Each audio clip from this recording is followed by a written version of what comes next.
Good afternoon, ladies, and any gentlemen present.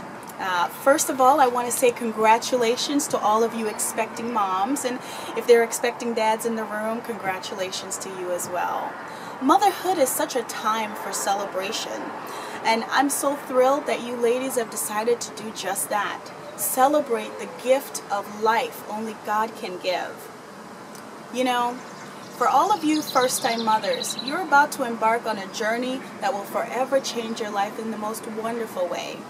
For mothers that this is not your first time, you already know just how much having a child can change your life.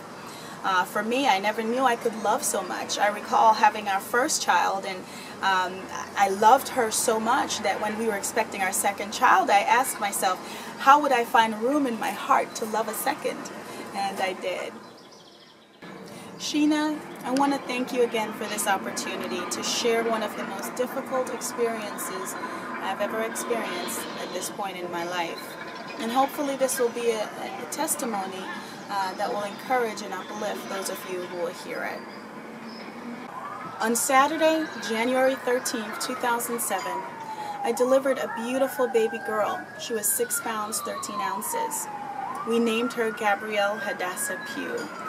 When my husband and I found out that we were expecting again, we were delighted, and we actually made a decision that she would actually be our last child. We had 3 others, 2 girls and 1 boy. On the morning of March 24th, another Saturday, 2007, we lost our angel to what was deemed sudden infant death syndrome. That was a day my life changed as I never imagined it could change. I remember the pain. It hurt just to breathe. I would do anything again just to hear her cry or smell her breath. I remember waking up the morning after, praying and hoping it would all be a dream. At that time in our lives, my husband and I, we were strong in our faith, or so we thought. We had trusted God for so much to that point. We hosted Bible studies out of our home. We were devoted to prayer and our family. How could this happen? Why did this happen? No one could answer those questions. No earthly man, that is. And so we did the only next thing that we could do, is turn to the giver of our beautiful gift. We turned to God, and I mean like never before. I remember when my husband and I, we went to pick out a headstone. And the store clerk who assisted us at that time, she needed prayer. I believe she was suffering from a sickness of some sort. I can't remember exactly what it is right now. But I remember we stopped and we prayed for her.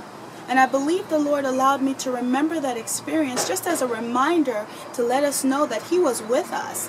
Because there is no way that we would be able to do that on our own with the grief that we were experiencing at that time.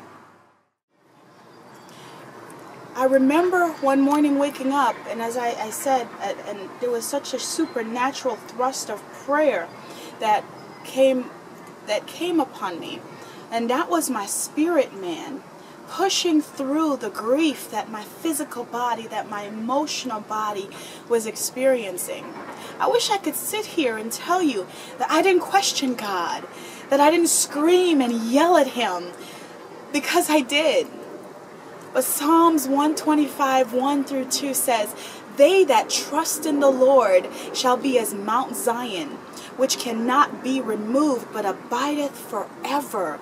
As the mountain are round about Jerusalem, so the Lord is round about His people from henceforth even forever."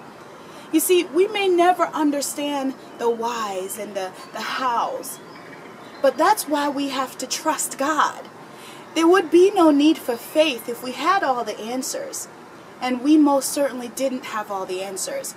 And we turned to the only person we knew had the answers, the giver of our beautiful gift. We turned to God like never before. And we prayed and we sought Him and we rested in Him. You see, He knows the beginning from the end. It's Him. He is the author and the finisher of our faith. Jeremiah 29:11-13 says, "For I know the thoughts that I think towards you, saith the Lord, thoughts of peace and not of evil, to give you an expected end. Then shall you call upon me, and you shall go and pray unto me, and I will hearken unto you. That means he'll hear you. And you will seek me, and you will find me when you search for me with all of your heart. Through this experience, 2 Corinthians 12, verse 9, the first part of that verse, which says, "And he said unto me, My grace is sufficient for thee, for my strength is made perfect in weakness." That was my lowest point. That was the lowest point of my life. And I have experienced the grace of God carrying us through the entire way. No matter what your situation is, trust God. Trust Him and know that His grace is sufficient. In the short time Gabrielle was with us, her life was so impactful to not just us as her parents, but to her aunts, her uncles, grandparents, and even her siblings, even strangers. I could only imagine the lives that little life that you're carrying will touch, starting with your very own. Gabrielle could never be replaced in our hearts, and we are better because she was gifted to us for the time that we had her. Since her passing, God has sought fit to bless us with 4 other children, and we thought she was our last. So we have 2 beautiful girls added to our already 2 daughters and 2 boys. Now we have a total of 7 children. And I'm so grateful to God. I want to leave you with Psalms 30, verse 11 through 12, which reads, "You have turned my mourning into joyful dancing. You have taken away my clothes of mourning and clothed me with joy, that I might sing praises to you and not be silent. O Lord my God, I will give you thanks forever."